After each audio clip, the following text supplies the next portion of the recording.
우리는 살아가면서 크고 작은 소식들을 듣게 됩니다. 그 소식들 중에 어떤 소식은 우리의 삶을 잠시 영향을 주지만 시간이 지나면 잊혀지는 소식들이 많이 있습니다.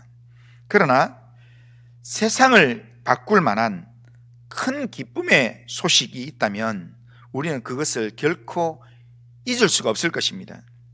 오늘 본문은 예수님의 탄생을 알리는 천사의 소식으로 온 세상에 큰 기쁨을 가져다주는 복음의 소식입니다. 이 소식은 단순한 뉴스가 아니라 하나님께서 직접 천사를 보내서 주신 기쁨의 소식이었고, 인류 역사상 가장 놀랍고도 기쁜 큰 기쁨의 좋은 소식이었습니다. 이 소식은 2000년 전 베들레헴에서 시작되었지만 오늘날 우리에게도 여전히 유효한 그런 복음의 소식입니다. 그래서 오늘 우리는 이 소식이 어떻게 역사 속에서 실제가 되었는지, 왜 온 백성이 기뻐해야 되는지, 그리고 이 소식을 들은 자들이 어떻게 반응해야 되는지, 이렇게 몇 가지로 한번 살펴보겠습니다.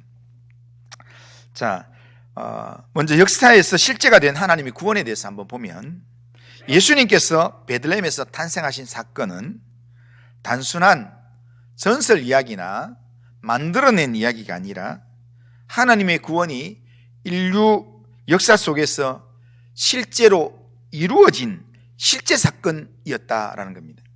오늘 본문 1절에 보면 그때에 가이사 아구스토가 영을 내려 천하로 다 호적하라 하였으니 라고 말합니다.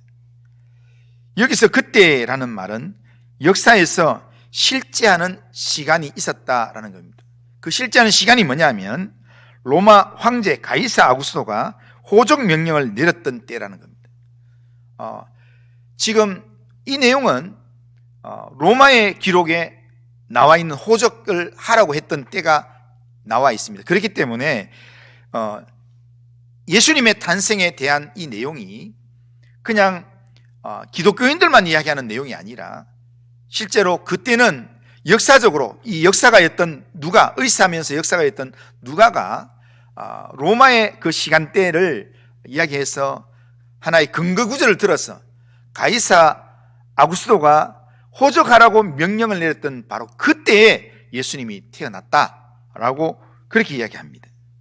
그때 로마 황제 가이사 아구스토가 호적 명령을 내렸던 것은 강제 세금 징수를 하기 위해서, 세금 징수를 안 빠뜨리고 하기 위해서 명령을 내렸습니다. 로마 전역에 모든 로마의 통치를 받는 사람들은 자기의 본적으로 가서 호적을 해라, 신고를 해라 라고 그렇게 명령했습니다. 이로 인해서 요셉이 다윗의 후손이었기 때문에 다윗의 이 고향이었던 베들레헴으로 자기와 정혼 약혼했던 마리아를 데리고 나세렛이라는 살고 있는 동네에서 고향 본적이었던 베들레헴으로 향하게 되었고, 그곳에서 그 베들레헴에서 예수님께서 나시게 되었다라는 겁니다. 이것은 예수님이 베들레헴에서 나시게 되었다, 이 내용은 약 600년 전에 미가 선지자가 했던 예언이 성취되는 내용이었습니다. 그러니까 미가서 5장 2절에 보면 베들레헴 에브라다야 너는 유다 족속 중에 작을지라도 이스라엘을 다스릴 자가 내게로 나올 것이라, 이런 말씀을 했습니다. 그런데 예수님 탄생하기 600년 전에 이야기를 했는데, 그런데 그 내용이, 이 예언이 오늘 본문에서 예수님이 탄생하심으로 성취가 되었다는 겁니다. 그런데 이 성취되는 내용 속에서 누가 역할을 했는가? 지금 가이사가 호적하라고 해서 지금 예수님이 베들레헴 에브라다 동네에서 태어난다고 그렇게 예고를 했는데, 그런데 예수님이 잉태했던 마리아가 어디 살고 있었는가 하면 저 갈릴리 지역 나사렛에 살고 있었다는 겁니다. 나사렛에 살고 있는데 그 나사렛 그 갈릴리 그 지역에 살고 있던 사람이 지금 이 예루살렘 바로 옆에 있는 베들레헴으로 오게 되는 내용이 가이사가 명령을 호적하라고 명령했다는 겁니다. 가이사가 명령했던 그 명령으로 결국 예수님이 베들레헴에 와서 탄생하게 되었다는 겁니다. 이렇게 보면 당시 로마의 최고 권력자인 가이사 아구스토가 자기의 명령대로 호적하게 함으로써 당시 역사가 가이사의 의지대로 움직여지는 것 같지만 실제로는 이 미가서의 내용과 이렇게 로마의 역사나 이스라엘 역사를 쭉 살펴보면 가이사의 의지대로 역사가 움직이는 게 아니라 결국에는 하나님의 뜻대로 역사는 움직이게 되고, 그리고 하나님의 예언을 성취하는 도구로만 가이사가 사용된다는 겁니다. 결국에는 가이사가 아무리 최고 권력자라 할지라도 결국에는 가이사도 하나님의 예언을 성취하는 도구로만 사용된다는 겁니다. 오늘 우리 시대에 진행되는 그 모든 일들이, 모든 것이 합력하여 하나님의 뜻대로 이루어지게 되어 있습니다. 그렇기 때문에 우리는 하나님의 섭리, 하나님의 구원, 하나님의 인도하심을 믿고 하나님을 바라보기만 하면 된다는 겁니다. 예수님께서는 미가 선지자의 예언대로 예루살렘을 다스릴 자로 예루살렘에서 탄생하셨습니다. 그런데 예수님께서 왕궁에서 태어난 것이 아니라, 이스라엘을 다스릴 자로 태어나는데 왕궁에서 태어난 것이 아니라 베들레헴 촌동네에서 태어나고, 그리고 그 베들레헴 촌동네 중에서도 마구간에서 태어났습니다. 그리고 화려한 보좌가 아닌 구유에 누웠습니다. 이것은 하나님께서 우리의 가장 낮은 자리까지 내려오셔서 우리의 아픔과 연약함을 함께 하시는, 낮고 천한 자를 구원하시려는 하나님의 사랑을 보여주시는 그런 내용입니다. 우리를 이처럼 사랑하셔서 우리를 구원하기 위한 구원자로 이 땅에 실제로 오신 분이 바로 예수 그리스도라는 겁니다. 그러기에 예수님의 탄생은 구약에서부터 수많은 선지자들이 예언했던 그런 메시아의 탄생 사건이 실제로 이루어진 것입니다. 메시아의 탄생이 실제로 이루어진 사건, 그게 바로 예수님의 탄생이라는 겁니다. 그러니까 하나님은 약속하신 말씀을 반드시 성취하시는 신실하신 하나님이십니다. 하나님은 복을 주시겠다고 약속하셨으면 반드시 복을 주십니다. 하나님께서 심판하시겠다고 하면 반드시 심판하십니다. 하나님은 약속하신 말씀에 대해서는 반드시 그 말씀을 책임지시는 하나님이십니다. 그렇기 때문에 우리는 이 세상의 삶을 살아가면서 내가 하나님을 믿고 믿음으로 살아가는데도 불확실한 일들 때문에 우리의 마음이 흔들리고 낙심하는 그런 일들이 혹 생긴다 할지라도 그것 때문에 우리가 마음이 흔들리거나 포기해서는 안 됩니다. 우리가 마음이 흔들리거나 포기하지 말고 하나님의 변함없는 하나님의 말씀을 신뢰함으로, 하나님을 신뢰함으로 하나님의 구원의 역사를 믿어야 합니다. 하나님께서 우리 가운데 일하시는 하나님의 역사하심을 믿어야 됩니다. 때로는 이해되지 않는 상황에서도 하나님께서 우리의 삶 속에서 신실하게 역사하고 있음을 믿고, 어떤 상황에서도 낙심하지 말고 우리의 연약한 모든 문제들을 주님께 맡기면서 주님께 나아가서 하나님의 신실함을 의지하면서 그렇게 믿음으로 주님을 의지하고 믿음으로 주님을 붙들고 믿음으로 주님을 의지하는 그런 성도님들 다 되시기를 주님의 이름으로 축원합니다. 자, 두 번째로 우리가 살펴볼 것은 예수님의 탄생 소식이 온 백성에게 미칠 큰 기쁨의 소식이라는 겁니다. 이 세상에는 다양한 소식들이 있습니다. 어떤 소식은 우리를 기쁘게 하지만 어떤 소식은 우리에게 두려움과 슬픔을 가져다 주는 소식도 있습니다. 누군가가 우리 곁을 떠나갔다, 또 누군가가 어려움을 당했다, 이런 부분들은 우리를 정말 힘들게 하는, 슬프게 하는 그런 소식이기도 합니다. 하지만 오늘 본문에서 천사가 전한 소식은 큰 기쁨의 좋은 소식이라 이야기합니다. 자, 10절 우리 같이 한번 읽어보겠습니다. 10절 같이 읽습니다. 시작. 천사가 이르되 두려워하지 말라. 보라, 내가 온 백성에게 미칠 큰 기쁨의 좋은 소식을 너에게 전하노라. 아멘. 이 소식은 단순한 뉴스가 아니라, 단순하게 그냥 7시 뉴스나 9시 뉴스에 나오는 그런 뉴스가 아니라 온 인류를 구원하는 복음의 소식이라는 겁니다. 왜 예수님의 탄생이 큰 기쁨의 소식인가? 몇 가지로 보면, 첫째는 우리를 위한 구세주의 탄생이기 때문에 기쁨의 소식입니다. 11절 같이 한번 읽어보겠습니다. 11절 시작.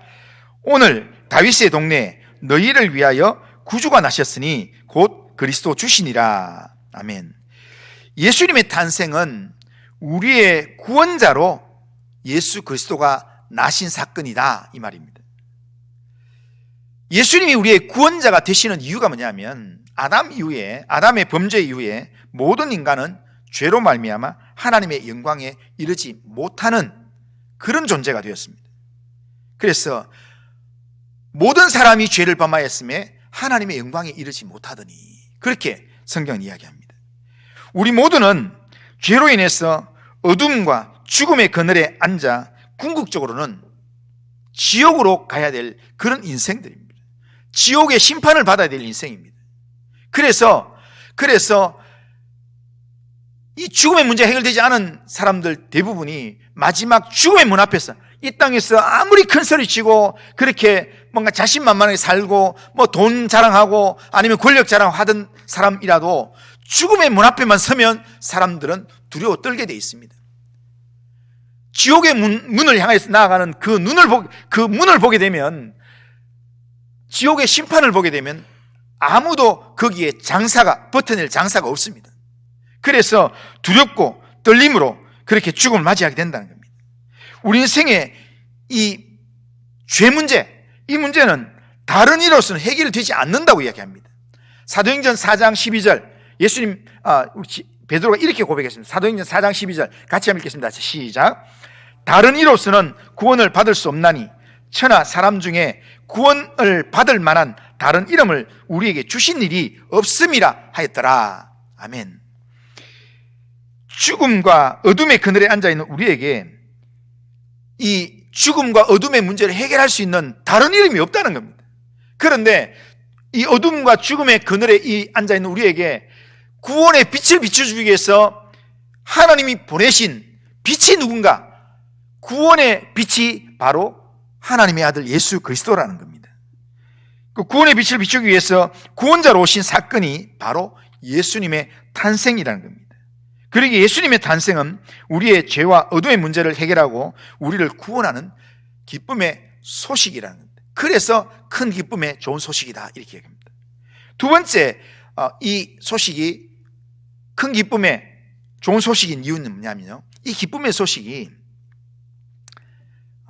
오늘 본문에 보면 가장 미천한 자에게 제일 먼저 전달됐다는 겁니다. 예수님의 탄생 소식은 그 당시 사회에서 가장 낮은 계층에 속했던 목자, 밖에서 양을 치는 목자, 그러니까 다른 사람들은 다 집에 아랫목에 들어가서 잠을 자는 그때 밖에서 양을 지키면서 집에서 잠 못 자고 밖에서 양들과 노숙을 해야 되는 사람, 그 당시에 아무도 하기 싫은 일들, 제일 하기 싫은 자리가 바로 그 자리였습니다. 그래서 이세 8아들이 있을 때 사무엘을 초청했을 때 그때 제일 가치가 없는 막내 아들, 너는 사무엘이 와도 아무런 뭔가 들을 말이 없으니까 네가 밖에서 양쳐라 해서 다윗을 거기에 보냈는 것처럼 제일 보잘것없는 사람이 살아가는 방식이 바로 목자의 삶입니다. 그런데 그 목자들에게 가장 먼저 이 구원의 소식이 전해졌다는 겁니다. 8절 9절 한번 읽어보겠습니다. 8절 9절 같이 읽습니다. 시작. 그 지역의 목자들이 밤에 밖에서 자기 양떼를 지키더니 주의 사자가 곁에 서고 주의 영광이 그들을 두루 비추매 크게 무서워하는지라. 아멘. 보면 목자들은 당시 유대 사회에서 가장 천대받고 무시받던 그런 사람들이었습니다. 그러나 하나님께서는 가장 먼저 그 천대받던 가난한 사람들, 집에서 자지 못하던 그 사람들을 찾아가셔서 그들에게 구원의 소식이다 라고 이야기해 줬다는 겁니다. 그러니까 지금 가장 낮은 자리에 있는 사람도 구원하시는 구원의 소식이라면 이 소식은 모든 사람을 구원할 수 있는 소식이다, 이런 의미입니다. 이 소식이 가장 천대받는 그들도 구원의 기쁨을 누릴 수 있는, 그런 모든 인류가 구원의 기쁨을 누릴 수 있는 소식이다. 그래서 큰 기쁨의 소식이다 라고 합니다. 그래서 세 번째, 이게 큰 기쁨의 소식이 되는 이유가 뭐냐면, 낮은 자리부터 모든 사람의 이르기까지 온 백성을 위한 구원의 소식이기 때문에 큰 기쁨의 소식이라고 이야기합니다. 10절 다시 보면, 천사가 이르되 무서워하지 말라. 보라, 내가 온 백성에게 미칠 큰 기쁨의 좋은 소식을 너에게 전하노라, 이렇게 말합니다. 이 말씀은 하나님의 구원이 특정 몇 사람에게 적용되는 게 아니라는 겁니다. 그냥 돈 많은 사람에게, 높은 위치에 있는 누군가에게, 그에게 필요한 그런 내용이 아니라는 겁니다. 지금 이렇게 높은 사람이 오늘 이렇게 우리 집 근처에 온다 할지라도 그 사람이 나를 쳐다보지도 않는데 특별한 사람만 쳐다보고 특별하게 좀 이렇게 관련된 사람들에게만 영향을 주고 악수하고 이렇게 지낸다면 그거는 우리한테는 큰 기쁨의 소식이 되지 않습니다. 그런데 구원의 소식으로 예수님이 우리 가운데 오신 그 사건은 특정 몇 사람, 유대인들, 이런 사람들이 아니라 이 땅에 가난하고 비천하고 누구라도 예수님 앞에 손을 내밀 수 있는 사람이면 누구라도 예수님의 구원을 받을 수 있는 그런 온 백성에게 구원의 기쁨을 줄 수 있는 기쁨의 좋은 소식이다라는 겁니다. 그래서 천사는 온 백성에게 미칠 기쁨의 좋은 소식이다, 그렇게 이야기합니다. 예수님의 탄생은 유대인들만의 구원이 아니라 이방인과 모든 민족을 위한 구원의 소식, 온 백성을 위한 구원의 소식이라는 겁니다. 이 땅에 오신 예수님은 우리 모두를 위한 구원자입니다. 예수님은 온 인류를 죄에서 구원하기 위해서 이 땅에 오셨습니다. 이 예수님을 통해서 우리는 죄 용서함을 받고, 이 예수님을 통해서 우리는 영생의 구원을 받는 줄로 믿습니다. 그래서 이 예수님을 통해서 죄 사함을 받고 영생의 구원을 받으면 우리의 마음속에 기쁨이 찾아오게 되는 겁니다. 그래서 이 소식을 마지막으로, 이 소식이 왜 큰 기쁨의 소식이냐면 하나님께는 영광이 되는 소식이고, 이 내용이 땅에는 평화의 소식이기 때문에 천사가 기쁜 소식을 전할 때 하늘에서는 천군 천사가 내려와서 천사와 함께 찬송을 하게 됩니다. 14절을 보면 지극히 높은 곳에서는 하나님께 영광이요 땅에서는 하나님 기뻐하신 사람들 중에 평화로다, 그렇게 합니다. 천사가 이런 노래할 때 어떤 표정으로 노래하겠습니까? 하나님께는 영광이요 땅에서는 기뻐하신 사람들 중에 평화로다. 천사가 너무 이거는 최고의 기쁜 소식이야 하면서 너무 좋아가지고 천사가 웃는 얼굴, 기뻐하는 얼굴로 그렇게 지금 찬양을 하고 있는 것입니다. 예수님의 탄생은 하나님께 영광이 되고 이 땅에 있는 모든 사람에게 평화를 주는 기쁨의 소식이라는 겁니다.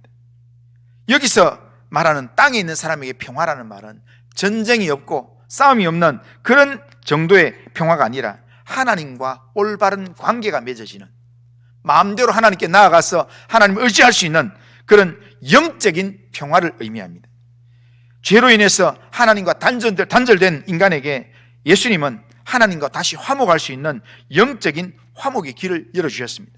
그래서 예수의 이름을 의지해서 우리는, 예수님을 믿음으로 예수의 이름을 의지해서 우리는 담대하게 하나님께로 나아갈 수 있습니다. 하나님의 영광의 자리에 나아갈 수 있습니다. 우리가 많은 사람들이 이 땅에 살면서 평화를 찾고 평화를 갈구하지만, 그러나 진짜 평화는, 내 마음속에 이루어지는 진짜 평화는 오직 예수님을 통해서만 얻을 수 있는 줄로 믿습니다. 예수님을 구주로 받아들이고 예수님을 의지해서 주님과 동행할 때 우리는 세상이 줄 수 없는 참된 평안을 맛보게 될 줄로 믿습니다.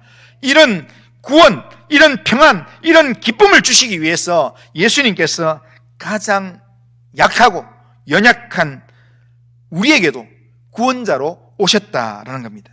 가장 낮은 자에게 오셔서 가장 큰 구원의 기쁨을 주시는 분, 그분이 바로 예수님이십니다. 그러기에 이 예수님의 탄생은 온 백성에게 주는 큰 기쁨의 소식입니다. 그걸 천사가 그렇게 소개했다는 겁니다. 자, 그렇다면 우리가 이 큰 기쁨의 소식을 나한테 어떻게 큰 기쁨의 소식으로 받을 수 있을까요? 천사들은 이건 큰 기쁨의 소식이야 하면서 하늘에는 영광이고 땅에서는 기뻐하심을 입은 모든 사람들 중에 평화다 하면서 천사들이 막 웃으면서 찬양하는데, 이 큰 기쁨의 좋은 소식을 듣는 지금 목자들은 지금 어떤 상태일까요? 이 소식을 들으면서 우와, 큰 기쁨의 소식이 왔구나 이렇게 했을까요? 성경은 뭐라고 이야기합니까? 무서워하고 있다.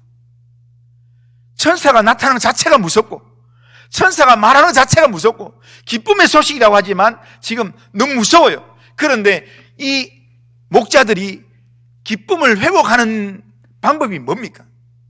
지금 믿음 있는 사람들의 반응이 여기서 나와야 하는 겁니다. 오늘 본문에서 천사로부터 예수님의 탄생이라는 이 소식을 들었던 두려워하는 목자가 어떻게 반응하는가, 그리고 어떻게 변화되는가, 그걸 우리가 알아야 합니다. 이 목자들은 두려웠지만 천사들이 하는 말을 들었을 때 들은 즉시 누구에게로 달려가는가? 아기 예수님께로 달려간다. 15절 16절 우리 같이 한번 읽어보겠습니다. 15절 16절 같이 한번 읽어보겠습니다. 시작.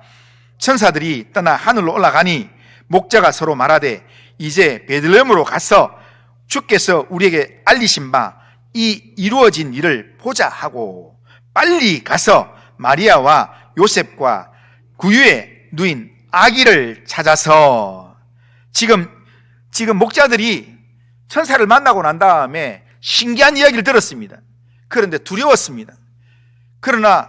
두려웠지만 이들은 이 말씀이 맞는가? 우리 한번 가보자. 달려가는 그 장소가 어디냐면 예수님이 나신 곳. 누구를 만나러 가는가? 아기의 어머니를 만나러 가는 게 아닙니다. 누구를 만나러 가는가? 아기 예수님을 만나러 가는 겁니다. 이 땅에 구주로 오신 분, 우리의 최고의 기쁨으로 오신 분, 예수님을 만나러 빨리 가보자 해서 달려가는 겁니다. 그렇게 가서 베들레헴 마을로 내려가서 정말 머뭇거리지 않고 의심하지 않고 들은 말씀대로 직접 확인하기 위해서 예수님께로 달려갈 때, 예수님 만날 때 그때 마음속에 두려움이 사라지고 기쁨이 넘치는 줄로 믿습니다. 오늘 예수 믿는 사람들이, 오늘 교회 다니는 사람들이 언제 기쁨을 회복하는가? 그냥 내가 이렇게 천사를 만난다고 기쁨이 생기는 게 아닙니다. 천사를 만나고 나면요 오히려 두려움이 생깁니다. 하나님이 내 찾아오면요 기쁨이 생기나? 아닙니다. 하나님이 나 찾아오면 오히려 내 죽는 거 아닌가? 두려움이 생깁니다. 그런데 나를 찾아오신 그 주님을 내가 만나기 위해서 내가 주님의 임재 앞에 나아가면 주님 앞에 서는 순간 내 마음속에 기쁨이 생기면서 확신이 생기면서 영혼이 살아나는 역사가 일어나는 줄로 믿습니다. 이것이 하나님의 말씀을 듣고 믿는 자가 해야 될 첫 번째 반응입니다. 우리는 하나님의 말씀을 들었을 때 이 말씀이 진짜 이 말씀인가? 라고 때로는 의심이 생기고 때로는 두려움이 생길 때 의심하지 말고 예수님을 만나는 믿음의 장소로 달려가시기를 주님의 이름으로 축원합니다. 말씀을 들을 때 믿음으로 달려가서 주님을 만나면 우리의 심령에 놀라운 기쁨이 회복될 줄로 믿습니다. 두 번째로 이 목자들은 천사들로부터 들은 기쁨의 소식을 예수님을 만나고 난 다음에, 아기 예수님을 만나고 난 다음에 거기 아기 예수님 주변에 있는 사람들한테 자기가 들었던 기쁨의 소식을 전합니다. 전하면서 변화가 일어납니다. 17절을 보면 보고 천사가 자기들에게 이 아기에 대하여 말하는 것을 전하니 라고 말합니다. 목자들은 단순히 아기 예수님을 만나고 끝났는 게 아니라 그들이 본 것과 그들이 들은 것을 그 예수님 주변에 있는 다른 사람들에게 전하기 시작했습니다. 누구를 전했습니까? 누구에 대해서 전했습니까? 예? 천사가 자기들에게 이 아기에 대하여 말한 것을 전하니, 이 아기 누굽니까? 예수님, 아기 예수님에 대해서 전하니, 그렇게 얘기합니다.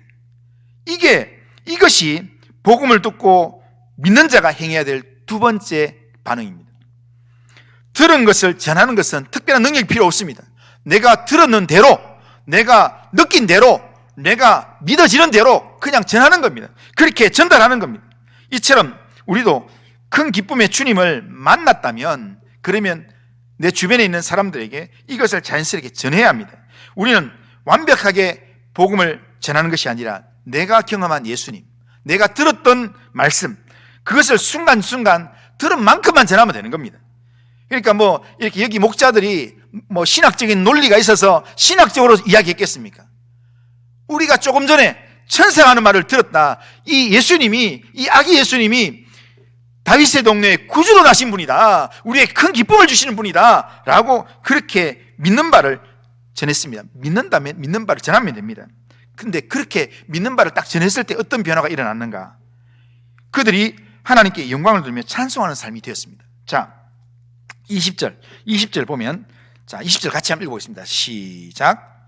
목자들은 자기들에게 이른 바와 같이 듣고 본 모든 것을 인하여 하나님께 영광을 돌리고 찬송하며 돌아가니라. 아멘.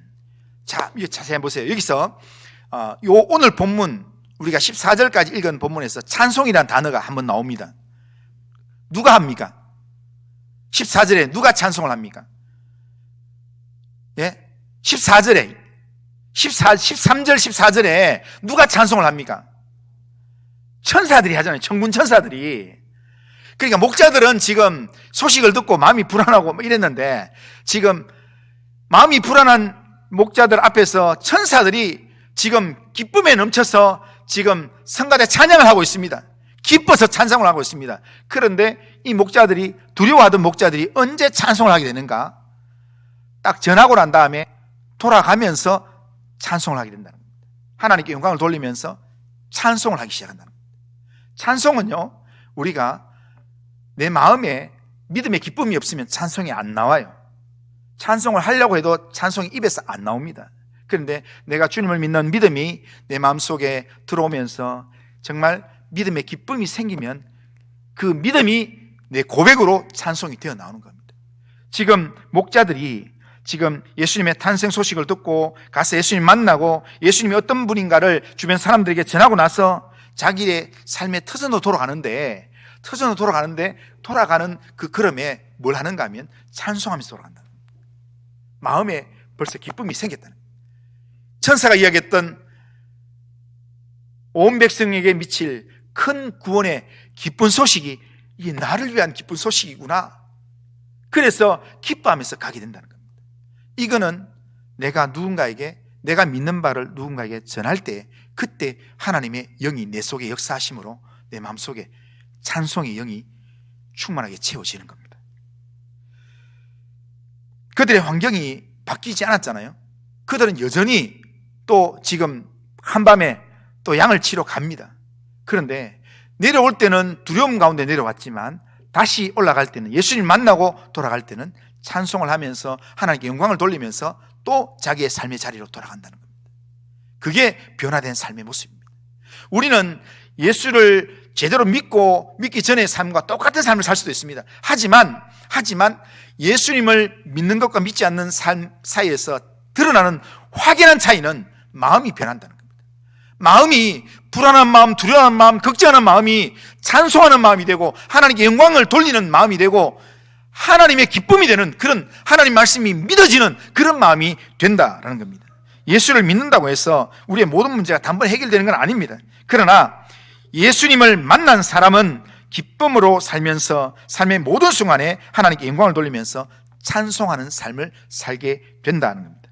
우리는 이 목자들처럼 큰 기쁨의 소식을 믿고 예수님을 의지함으로, 예수님을 만남으로, 예수님을 전함으로 우리의 삶 가운데서 하나님께 찬송이 되고 하나님께 영광이 되고 믿음으로 반응함으로 내 마음속에 하나님 주시는 기쁨이 있는, 그래서 그 기쁨을 사람들한테 표정으로도 나눠주고 또한 말로도 나눠주고 행동으로도 하나님께서 나와 함께 하시는 것을 나눌 수 있는 그런 삶을 살길 바랍니다. 그래서 이번 한 주간 살아가는 동안에 내가 말하지 않더라도 내 옆에서 나를 오래 계속 지켜봤던 사람들이 니 이번 주에 좋은 일 있나? 무슨 좋은 일 있길래 왜 얼굴 표정이 굉장히 좋다? 이런 말을 들을 수 있도록, 그거는 억지로 해서는 절대로 안 됩니다. 잠깐 뭔가 한 시간 정도, 그거는 내가 쇼를 할 수 있지만, 그러나 일주일 내도록 그렇게 살아가는 것은 내 마음대로 되지 않습니다. 하나님 예수님을, 나의 구원자로 참 기쁨이 되시는 예수님을 내가 만나고 그 예수님을 나누는 마음을 내 마음속에 가질 때 주님이 내 마음속에 역사하면 나도 모르게 내 마음속에 얼굴이 찬양하는 얼굴이 되고 정말 하나님께 영광을 돌리는 그런 얼굴이 될 줄로 믿습니다. 예수 그리스도의 탄생은 우리에게 큰 기쁨의 좋은 소식입니다. 그런데 이 좋은 소식이 천사들이 아무리 천군 천사가 떠들어도 이게 내 마음속에 믿어지는 내용, 내가 예수님을 만나고 이것을 내가 붙들고 이 기쁨으로 살아가지 않으면 이거는 그냥 9시 뉴스에 나오는 뉴스 정도밖에 되지 않습니다. 그러기에 우리는 예수님의 탄생이 단순한 역사적인 사건이 아니라 우리에게 큰 기쁨의 구원을 주시기 위한, 나를 위한 복음의 소식이라는 사실을 믿고 매순간 예수님께로 달려가는, 매순간 예수님을 의지하는, 예수님과 동행하는 그런 믿음의 삶을 살아가는 우리 성도님들 다 되시기를 주님의 이름으로 축원합니다. 참 따라하겠습니다. 큰 기쁨의 소식이신 예수님을 믿고 전하면,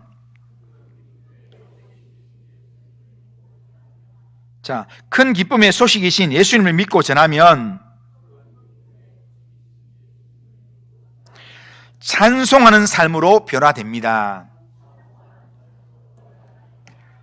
정말 이번 한 주간 정말 큰 기쁨이신 예수님을 내가 믿고 또한 전함으로 정말 찬송하는 삶으로 변화되는, 얼굴에 찬송이 넘치는 그런 삶을 살아가는 우리 모든 성도님들 다 되시기를 주님의 이름으로 축원합니다. 자, 우리 다 같이 일어나셔서 찬송가 501장입니다.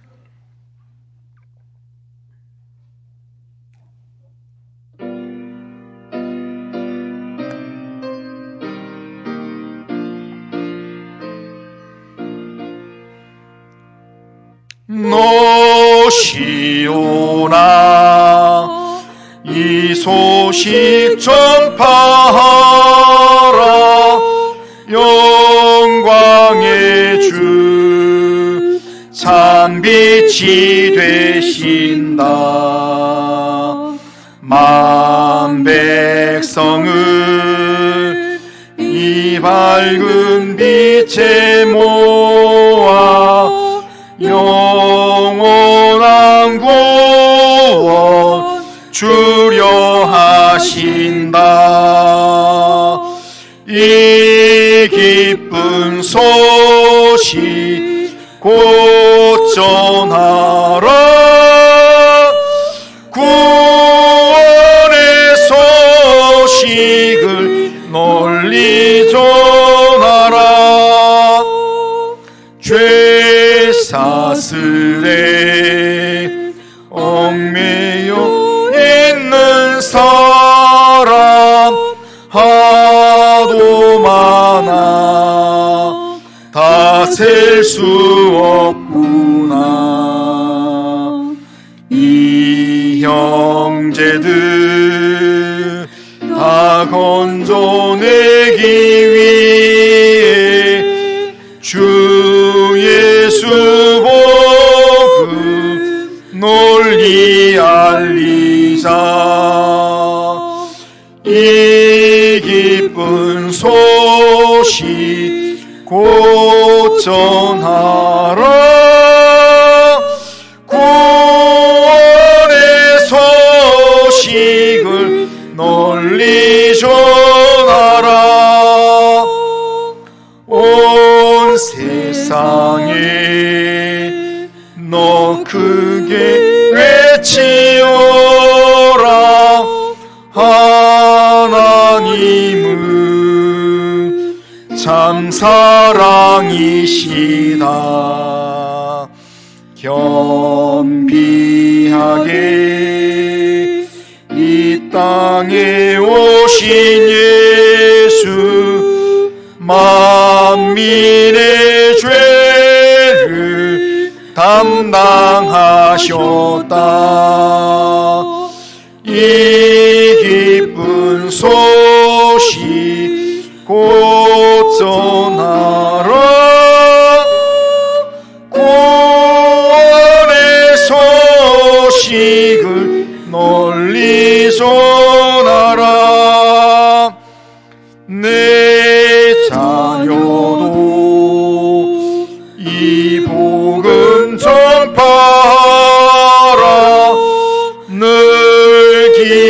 여호와 온 재물 드려서 이 복음을 너 힘써 전파하면 영광의 상을 내가 받으리. 이 기쁜 소식 곧 전하라. 구원의 소식을 널리 전하라.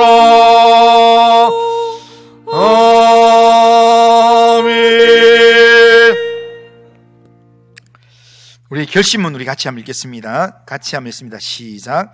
전능하신 하나님, 약속하신 말씀에 신실하게 일하시는 하나님을 신뢰함으로 어떤 상황에서도 하나님의 구원하심을 믿고 기다리겠습니다. 우리에게 구원자로 오신 예수님을 기쁘게 영접하고 예수님을 온전히 의지하는 자로 살아가겠습니다. 듣고 믿음으로 반응했던 목자들처럼 말씀을 듣고 즉시 주님께로 달려가고 복음의 소식을 담대하게 전하는 변화된 삶을 살게 하옵소서. 아멘. 자, 이렇게 우리 결심하고 또한 기도 제목으로 하나님 앞에 살아가길 바랍니다. 기도하겠습니다. 거룩하신 하나님 아버지, 오늘도 예배를 통해서 말씀을 듣게 하신 하나님, 오늘 말씀을 통해서 우리의 구원자로 우리 가운데 오신 예수님의 탄생 소식을 듣게 하신 하나님 아버지 감사합니다. 예수님의 탄생이 온 인류를 죄에서 구원하신 큰 기쁨의 좋은 소식이라고 말씀하셨는데, 이 큰 구원의 기쁨 소식이 나의 기쁨이 될 수 있도록 하나님 아버지, 나의 기쁨으로 확실하게 붙들고 내 안에 구원자 예수님으로 충만한 믿음의 삶을 살 수 있도록 주님 인도하여 주시옵길 원합니다. 목자들처럼 들은 적시로 주님께로 달려가서 주님을 만나게 하시고, 하나님 들은 대로 본 대로 증거하는 믿음의 삶을 살도록, 그래서 삶에서 찬송이 넘치는, 삶에서 기쁨이 넘치는 그런 믿음의 삶을 살도록 주님 인도하여 주시옵소서. 주님 의지합니다. 주님 함께해 주옵소서. 예수님의 이름으로 기도드리옵나이다. 아멘. 주 예수 그리스도의 은혜와 하나님 아버지의 사랑과 성령의 교통하심이 약속하신 말씀에 신실하게 일하시는 하나님을 신뢰함으로 어떤 상황에서도 하나님의 구원하심을 믿고 기다리며 우리의 구원자로 오신 예수님을 온전히 의지하는 믿음의 삶을 살며 정말 복음의 소식을 온 세상에 담대하게 전하는 찬송하는 삶, 변화된 삶을 살기를 원하는 이 자리에 있는 모든 주의 백성들 심령 위에, 우리 교회 위에, 이 나라와 민족과 열방 위에 이제로부터 영원토록 함께 있을지어다. 아멘.